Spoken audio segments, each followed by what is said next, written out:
You know, being a Christian is countercultural. It's easy to be in the world. It's not hard. And the world will continue to keep us out of a life of faith.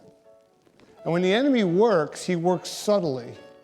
And part of that subtle work is to keep us distracted from having a relationship with the living God. So it happens subtly. Subtly, the calendar gets filled up. Subtly, there's things that happen within life. Subtly. And before we know it, there's more things in the world that we're involved in and less things about God in our life. Being countercultural, or counter to the culture, is saying Sunday's the Sabbath and we keep it holy. And I might have woken up tired, angry, frustrated, hurting, lost, broke. But regardless, I got up and I knew the place that I needed to be, and that's with the Lord. And something happens to us. Something begins to change in us when we work on our faithfulness with God. Because He's always faithful to us. And I think sometimes we just can't see the distractions that we're being caught in versus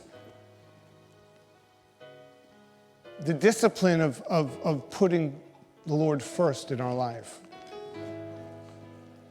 And I also don't think we recognize the heat of the battle for the soul.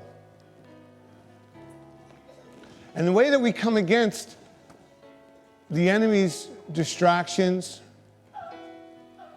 is by increasing our presence with the Lord.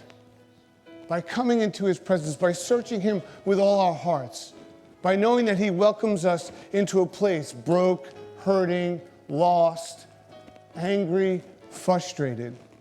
I was thinking about this, and all the years of my walk in faith, I've come into church in many different forms.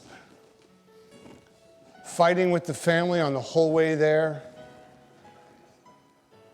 hurting with the loss of a parent, a loved one, dealing with pain and anguish and frustration or my own sinful nature. I've come to church in all those different ways over the years. Here's one thing I know for certain. I never left the same way I came in. And Jesus doesn't want you to leave the same way you came in, because He wants to meet with you. Amen?